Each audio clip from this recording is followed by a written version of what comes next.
안녕하세요. 주드 프라이데이입니다. 아침부터 집 앞에서 공사를 하네요. 지금이 아침 6시 45분인데 오늘은 좀 일찍 공사를 시작하려나 봅니다. 낮에는 너무 더워서 일하시기 힘들 것 같아요. 좀 이른 아침이라서 소음 문제가 있긴 하지만 낮에는 너무 더우니 오늘은 저도 그냥 좀 참고 넘어가려고 합니다. 그래요. 24번째 군 리스너입니다. 지난주에는 23회였는데 제가 24회라고 했던 것 같아요. 예. 한 회를 날로 먹으려다가 고백하고 갑니다. 그리고 네, 어, 내일 모레 일요일 7월 31일 일요일 부천 국제만화축제에 제가 사인회를 하러 갑니다. 좀 신기하네요. 네, 제가 뭐라고 사인을 하겠다고. 그래요.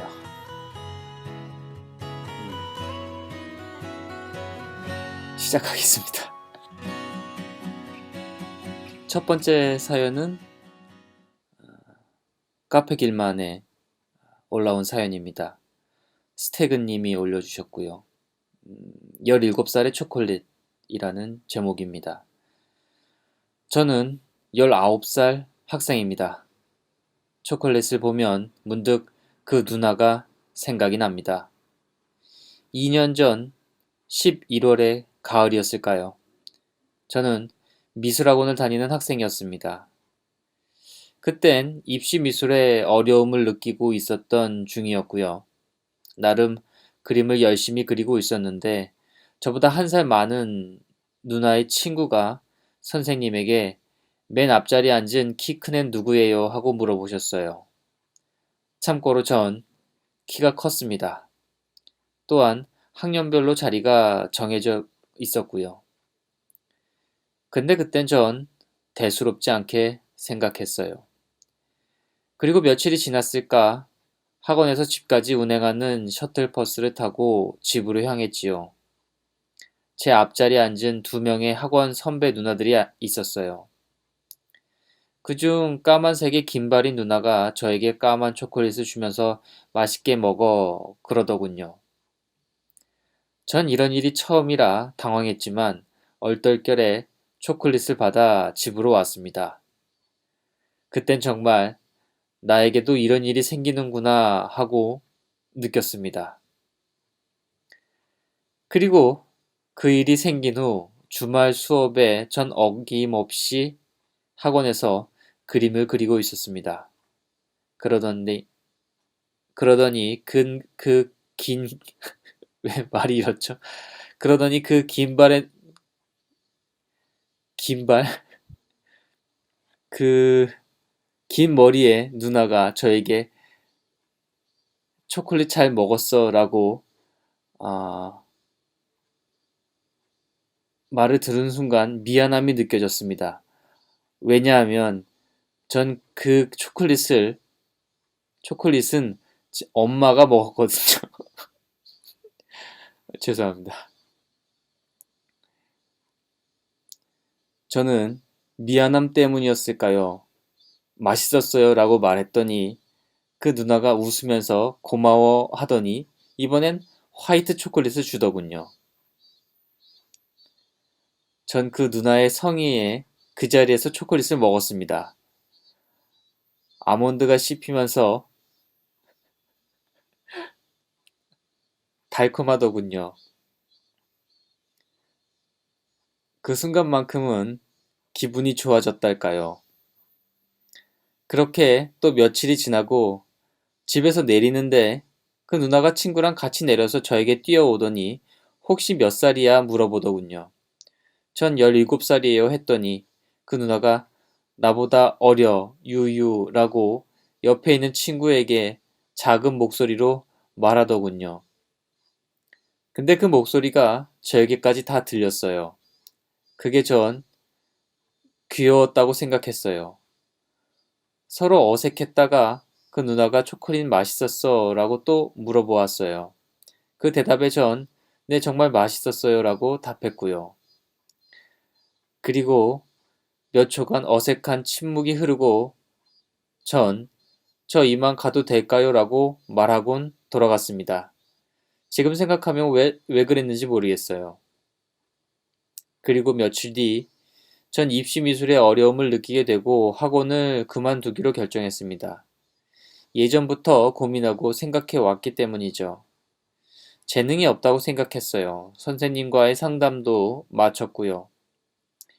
학원에서 제 짐을 다 챙기고 집으로 가는 셔틀버스를 타고 집 앞에 내렸더니 그 누나가 친구랑 또 같이 내리더군요.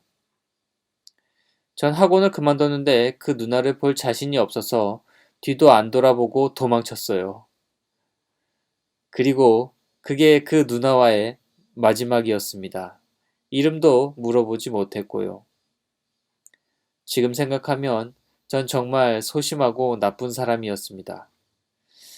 정말 소설 같을지 모르겠지만, 그땐 저에겐 소설 같은 현실이었네요.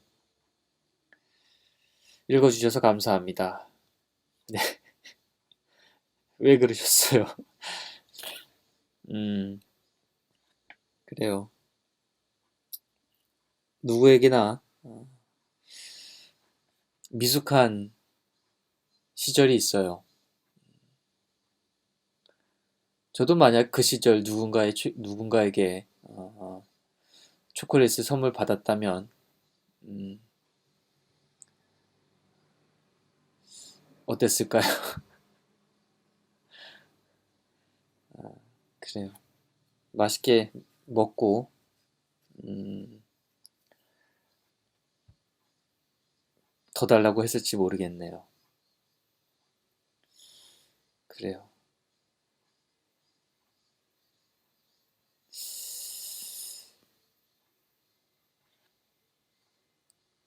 음, 아쉬우면은 그 2년 전이니까, 누나는 대학에 갔겠군요. 그래요. 대학교에는 멋진 남학생들이 많습니다. 그만 포기하시고,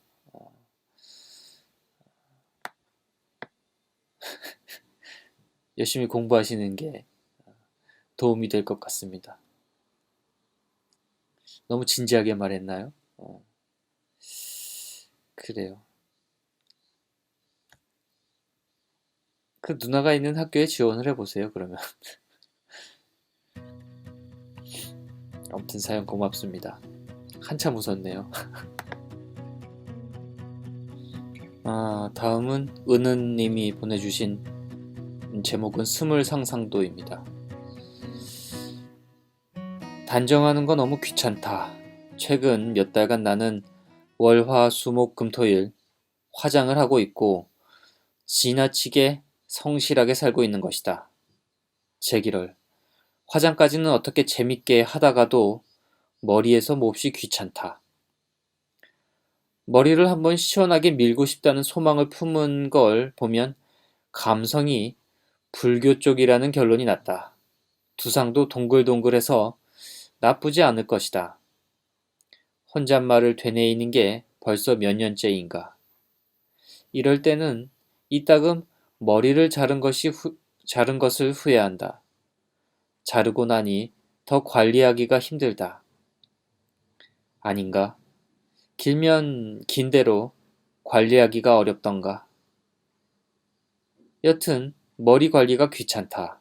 머리는 화장처럼 고분고분하게 내 뜻대로 말을 들어주지 않아서 더 그렇다. 말이 나온 김에 쓰는데 나는 대학에 오면 내가 굉장히 파격적인 머리를 하고 다닐 줄 알았다. 17살 때 그린 20살 상상도에 의하면 나는 적어도 탈색을 하고 짧은 커트머리에 일본 간지 감성이 흘러야 했는데 모조리 실현되지 못했다. 17살의 당시 감성적인 상상력은 20살의 나에게 급기야 십자가 귀걸이까지는 달아놓았는데 이를 종합하면 어쩐지 나는 그 상상 속에 잘생긴 여자애가 되어 있었다. 그 모습을 신앙처럼 섬기면서 고등학교 시절을 보냈다. 바야흐로 폭풍 같던 수능을 치르고 난 다음 날 나는 이 과감한 머리를 실현할 것인지 말 것인지에 대해서 고민을 하고 있었는데 정신을 차려보니 동네 미용실에서 파마를 하고 있었다. 이런 식으로 얼렁뚱땅 흐른다는 걸 그때 눈치챘어야 했는데 그때까지만 해도 난 순진했다. 파마의 결과는 그야말로 참혹했다. 길고 수더분했던 머리에 곱슬기가 얹어져 지저분의 끝을 달렸는데도 난 그것이 웨이브가 들어간 생머리라고 굳게 믿었다. 십자가 귀걸이의 실현에 의해서 귀를 뚫었다가 구더기처럼 쏟아지는 진물에 눈물을 머금고 포기를 선언했다. 애매모호하게 되려다가만 20살 상상도 어물쩍 넘어가 지금은 그림으로만 남아있다. 날 아는 사람들은 이 상상도를 볼 때마다 엄청 웃는다. 상상도와 진짜 20살의 모습은 은하계와 또 다른 은하계만큼이나 달랐다. 얼룩덜룩한 20살의 시간은 쏜살같이 지나가 내가 무엇인지도 잘 기억해낼 수가 없다. 라고 적어주셨네요. 그래요. 20살 상상도. 그 학창 시절에는 대학생이 됐을 때의 상상을 많이 해요. 저도 했었고요. 저는 어떤 모습을 상상했는지까지는 기억이 나지 않네요. 그래도 분명히 아마 머리를 기르고 싶다는 상상을 했을 거예요. 학창 시절에는 그 두발 단속이 있었기 때문에 머리를 아주 길러보고 싶었던 것 같습니다. 그런데 막상 대학교 때는 그렇게 장발을 했던 기억은 나지 않아요.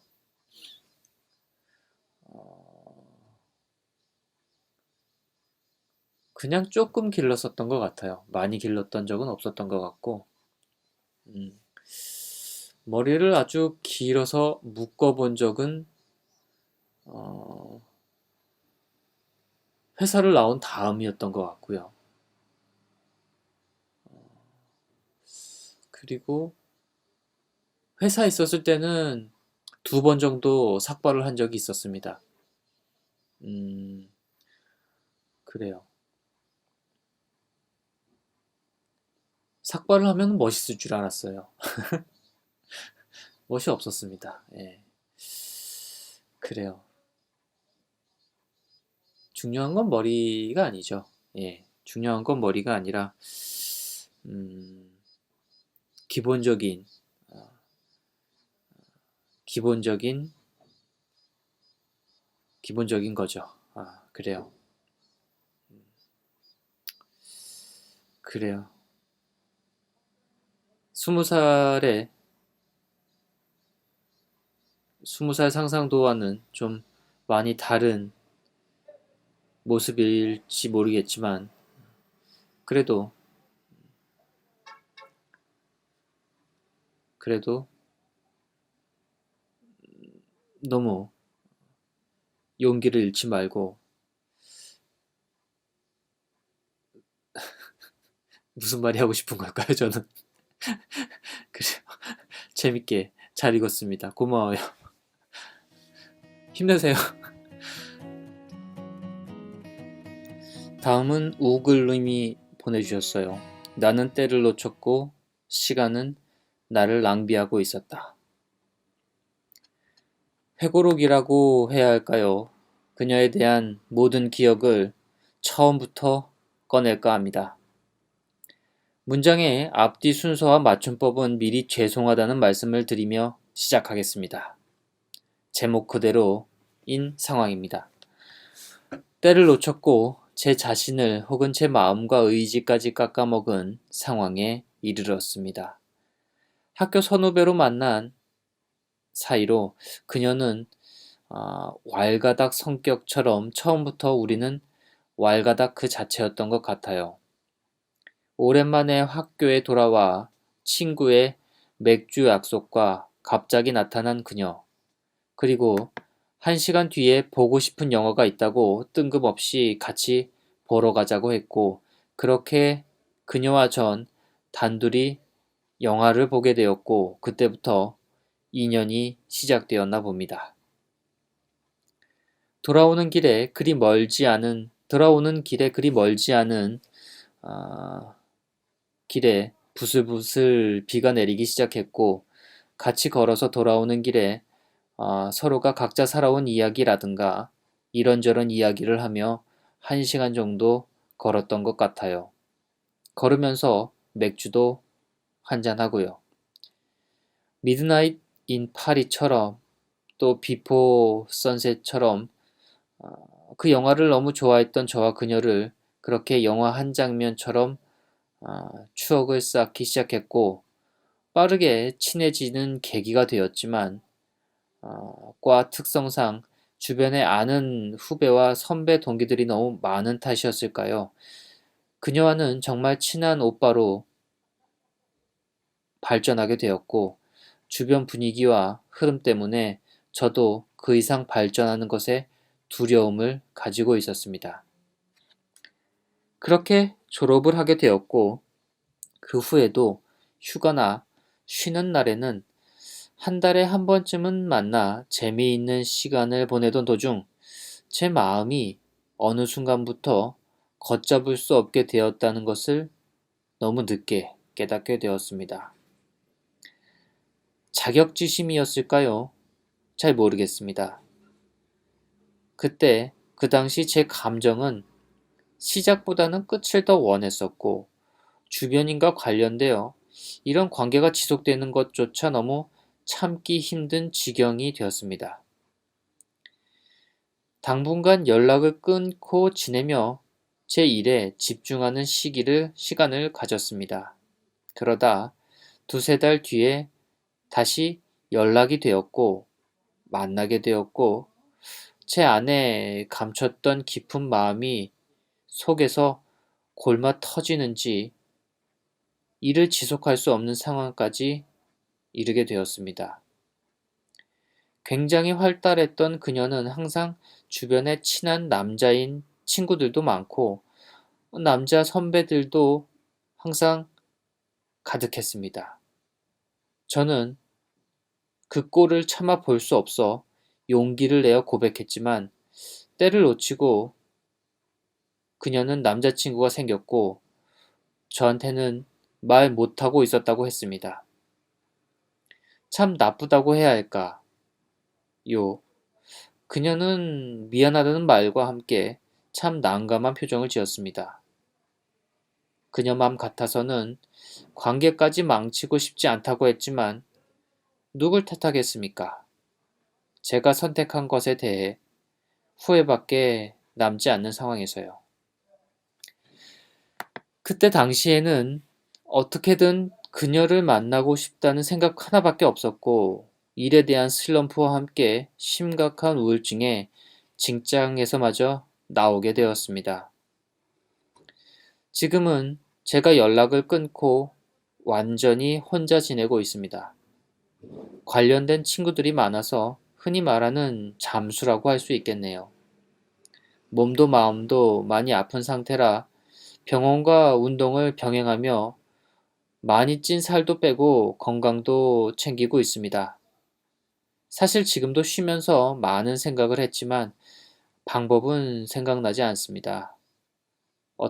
어떻게든 그녀를 만나고 싶은데 그냥 기다릴 수밖에 없지요. 그냥 기다리면서 제게 온다는 보장도 없는 이 상황을 참 어떻게 해야 할지 고민이 많습니다. 언제 다시 만날지 모르는 그녀를 다시 만나는 날 웃으면서 볼 수 있기를, 그리고 제게 기회가 있었으면 좋겠다는 기도밖에 할 수 없네요. 제 이야기는 여기까지입니다. 제목은 세익스피어의 명언 중 하나입니다. 이야기를 들어주셔서 감사합니다. 라고 보내주셨네요. 그래요. 나는 때를 놓쳤고 시간은 나를 낭비하고 있다. 를 세익스피어가 말했나요? 그래요. 때를 잡는 경우는 아주 드물어요. 대부분 타이밍을 놓치죠.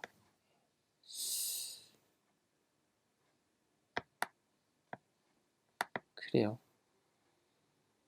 뭐 기다리는 방법밖에는 없죠.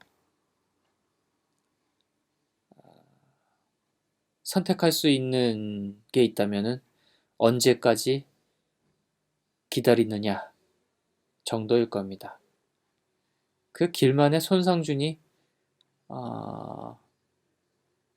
카페 길만에서 애인을 기다리잖아요. 밤낮 없이 기다리는데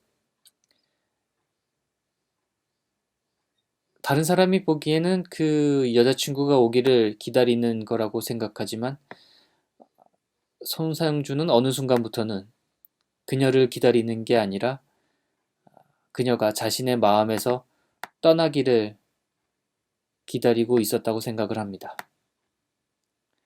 그래요.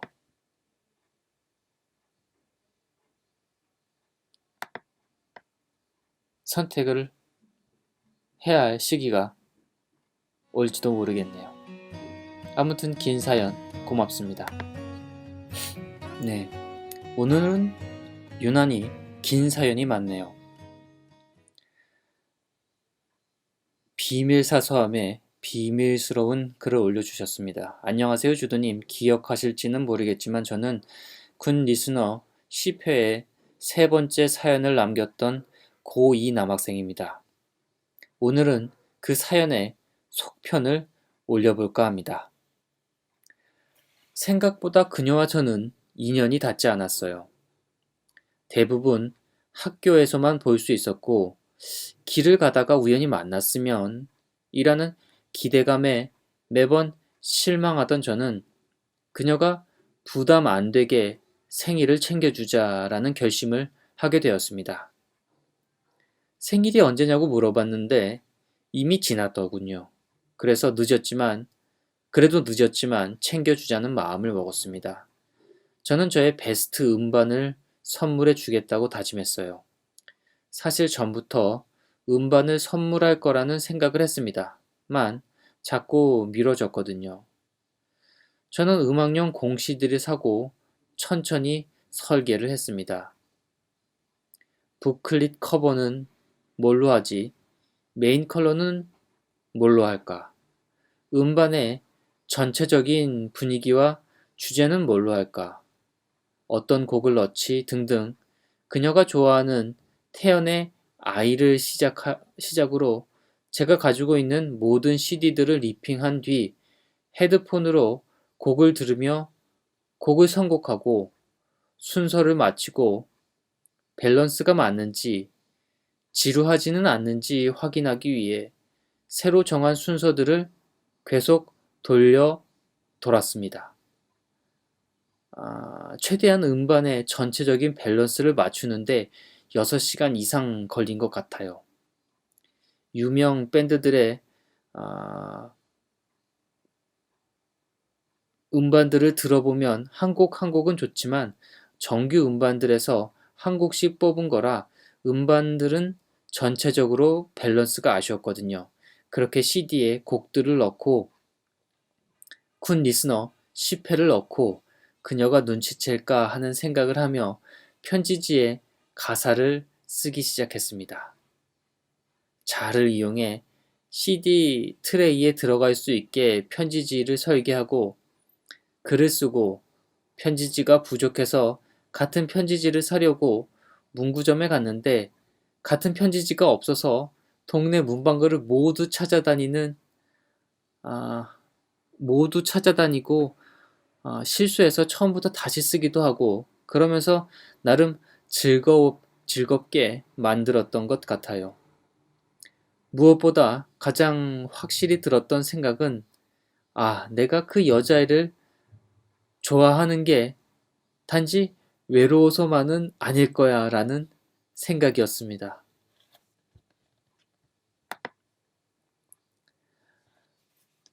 밥 먹을 거 먹고 잘 거 다 자고 가사만 써서 한 이틀 정도 걸렸습니다. 마지막에 북 커버에 붙일 때 계산 실수를 해서 아쉬웠지만 나름 뿌듯하더군요. 그렇게 저의 첫 번째 세상에서 단 하나뿐인 검은색 CD 트레이에 민트색 부클릿이 들어간 베스트 앨범 굿나잇 굿모닝이 만들어졌습니다. 그때가 밤이었는데 완성한 뒤 CD를 내 앞에 두고 이 CD만큼은 작년 고1 끝끝내 그녀에게 주지 못하고 쇼생크 탈출처럼 노티 멘트를 파서 처박아 두는 그런 짓은 하지 않겠다고 이번만큼은 그런 찌질이가 되지 않겠다고 다짐했습니다. 다음 날 학교에 가서 그녀에게 학교 끝나고 만나자고 했습니다. 그녀는 내일 야자는 안 하는데 저녁은 먹을지 안 먹을지 모르겠다고 해서 저는 일단 알았다고 했습니다. 그리고 다음 날 그날따라 종례가 늦게 끝나고 저는 그녀의 가방이 있는 것부터 확인하고 정문으로 뛰어갔습니다. 5시 10분부터 5시 50분까지는 기다려도 안 나와서 이미 집에 갔나라는 생각이 들고 야자는 저녁 6시 10분부터 시작하니까 일단 기다려보자고 생각했습니다. 그리고 6시쯤 저는 왠지 그곳에 더 이상 있을 수가 없어서 자전거를 타고 집을 향해 페달을 밟았습니다. 어쩌면 저는 6시 10분에 정문에 서서 야자 시작종을 듣는 순간 그 종소리가 저에게 그녀가 일부러 너를 만나기 싫어서 일부러 후문으로 갔거나 야자를 하는데 거짓말을 한 거야. 그냥 포기하렴 이라고 말할까봐 그걸 듣는 게 두려워서 그랬던 것 같습니다. 즉 저는 그 10분 사이에 분명 그녀는 나를 만나기 위해 정문으로 나왔을 거야 라는 희망을 갖고 싶었던 것 같아요. 다음 날 학교에 가서 그녀에게 물어보니 5시 40분에 정문을 나왔다고 했어요. 참 신기하죠. 인연이 닿을 사람은 반드시 닿고 인연이 닿지 않은 사람은 반드시 안 닿는다는 말이 사실인 것 같아요. 그리고 저는 오늘 만나자고 했고 그녀는 저번이랑 비슷한 대답을 했습니다. 저는 역시 기다렸고 그날 시계를 안 가지고 와서 지나가던 친구에게 물어보니 5시 40분이라고 했습니다. 그냥 집에 갔을까? 라는 생각이 들 때쯤 그녀가 나왔습니다. 저는 준비한 이어폰과 함께 CD를 주었습니다. 그리고 그녀는 미소를 지으며 고맙다고 했습니다. 수상한 그녀에서 나온 대사처럼 운명이란 말이지 노력하는 사람에겐 우연이라는 다리를 놓아주지 라는 말이 맞는 것 같아요. 아무튼 아마 이 사연을 듣게 된다면 눈치챘겠죠. 되돌릴 수도 없죠. 사실 두렵지는 않아요. 그 음반도 그냥 그녀가 저를 오랫동안 기억해 줬으면 하는 마음에 준 거거든요. 그러니 주두님이 그리기 편한 장면으로 오래오래 기억될 수 있을 만한 장면을 그려주셨으면 좋겠습니다. 읽어주시고 들어주신 주두님과 어쩌면 그녀가 포함되어 있는지도 모르는 군 리스너 여러분, 감사합니다. 네, 그래요. 저는 이 믹스테이프를 만드는 낭만이 아주 영영 사라진 줄 알았어요. 지금은 CD를 안 듣잖아요. MP3도 안 듣죠? M4A를 듣죠? 그래요. 믹스테이프를 만들어 주셨군요. 이게 어마어마하게 재밌거든요. 믹스테이프를 만드는 게. 그래요. 제가 만든 믹스테이프만 해도 아마 음반 가게를 차려도 될 겁니다. 아마. 엄청 좋아했어요, 저도. 그 믹스테이프를 만들려면 더블 데크가 필요하잖아요. 그 엄청 고장 냈어요. 그래서 엄마한테 많이 혼나고 그랬는데, 음, 그래요. 고마워요. 잘 읽었어요. 한참 웃었어요, 또. 네, 다음은 카페길만 비밀 사서함에 또 올려주시는 글입니다. 주누님 안녕하세요. 어제는 저의 가장 친한 친구가 결혼 소식을 알려왔습니다. 순간 마음이 덜컹하고 내려앉더군요. 결혼이라니. 생각해보면 저는 계속해서 뒤로 처지는 느낌이 들어요. 모든 것이 때가 있다고 왜 이렇게 뒤늦게 공부의 맛을 알아서 공부하겠다고 모든 걸 뒤로 한 채 단절하고 살고 있네요.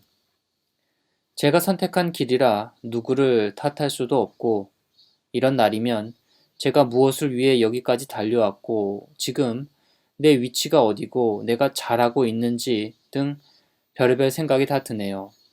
그저 행복을 위해 달렸을 뿐인데 뒤를 돌아보니 아무것도 없네요. 라고 보내주셨습니다. 그래요. 그런 순간이 있죠. 나만 멈춰서 있고 모두들 걷고 있으니까 가만히 있는 게 아니라 어쩐지 뒤처지는 느낌이 들죠. 그런데 사실은 또 그렇지도 않은 것 같아요. 예. 지나고 보면 아주 근소한 차이일 뿐인 것 같아요. 예.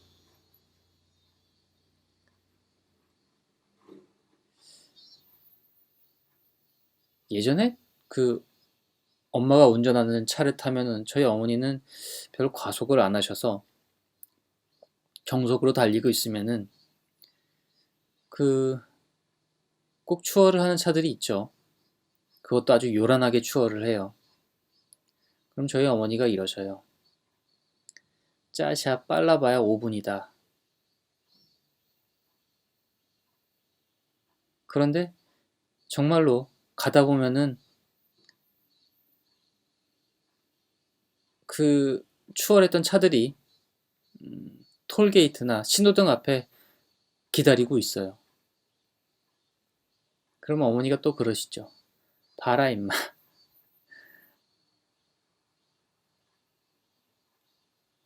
그 친구들이 빨라 보여도 뭐 아주 근소한 차이일 겁니다. 꾸준히 가세요.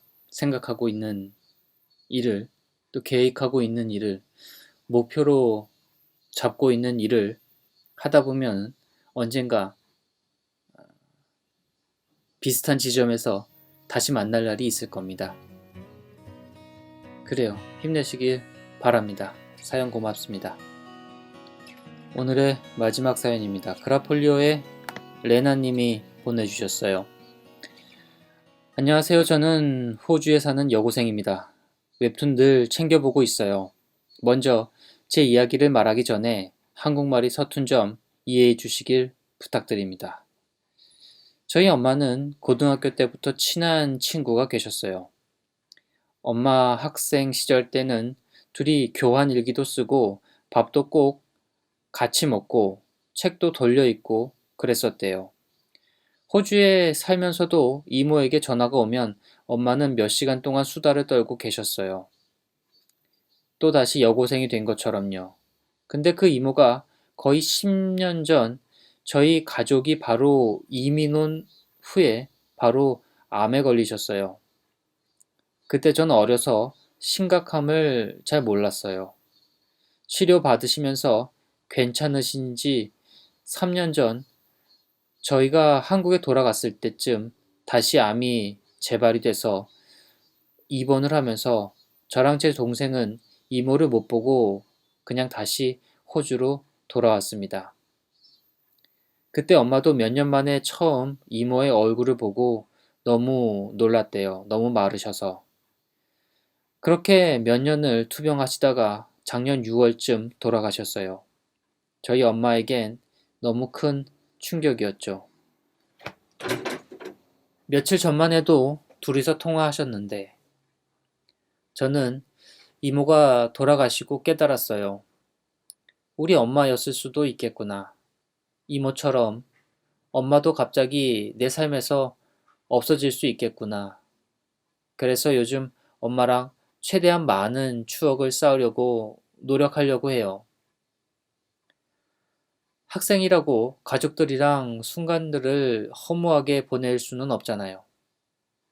늘 이모를 기억하면서 그렇게 살아가려고 합니다. 저는 이모 얼굴이 자세히 기억이 안 나요. 언제 마지막으로 봤었는지 모르겠고요. 하지만 늘 전화 받으면 들려오던 목소리는 너무 생생하게 기억이 납니다. 목소리가 진짜 천사 같았거든요. 저는 아픈 이모를 못 봤기 때문에 어렴풋이 기억나는 이모의 모습은 그냥 상냥하고 한없이 밝기만 했어요. 그런 이모를 기억하면서 주드님께 부탁하고 싶어요. 저희 엄마와 이모의 고등학생 때 아프지 않고 건강하고 젊었을 때를 그려주셨으면 좋겠어요. 그림 통해서 저희 엄마가 이모랑 추억을 간직할 수 있게요. 그리고 지금 저도 늘 그림을 보면서 지금의 시간이 엄마랑 그래요. 문장이 좀 이상해요.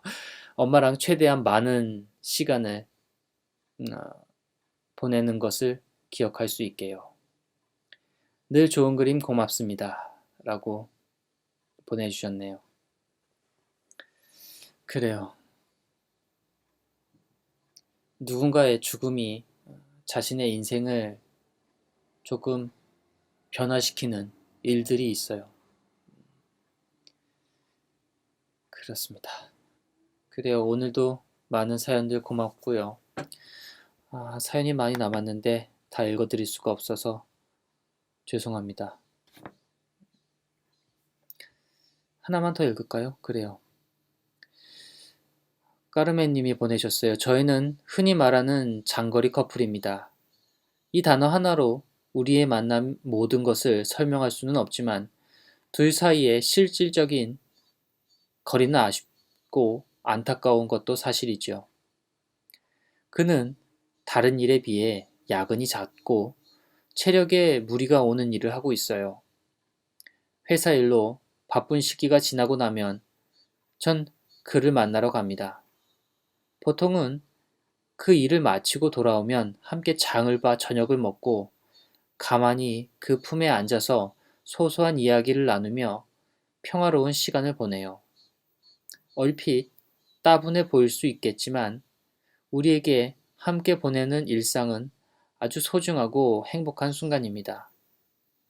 가끔은 말없이 그의 퇴근길에 마중을 나가기도 하는데 그 사람은 먼 발치서 오는 저를 발견하고 환한 얼굴로 팔을 벌립니다. 그럼 저는 곧장 내리막길을 달려가 그를 안아줍니다. 피곤하고 지친 얼굴로 걸어오던 그가 그렇게 웃을 때면 저는 뭔가 환하게 피어난다는 생각이 들곤 해요.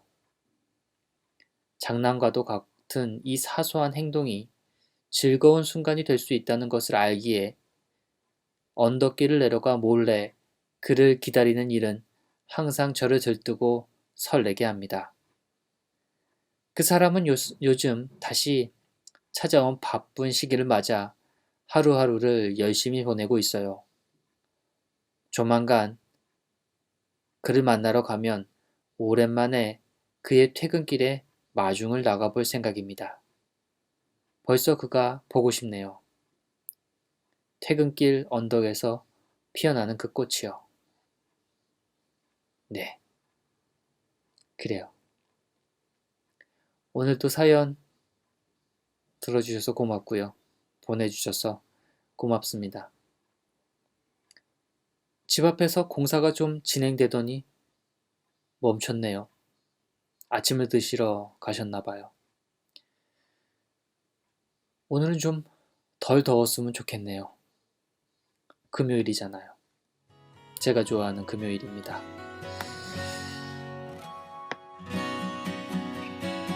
그래요. 그럼 굿리스너 24번째 방송을 마치겠습니다. 굿나잇 혹은 굿모닝.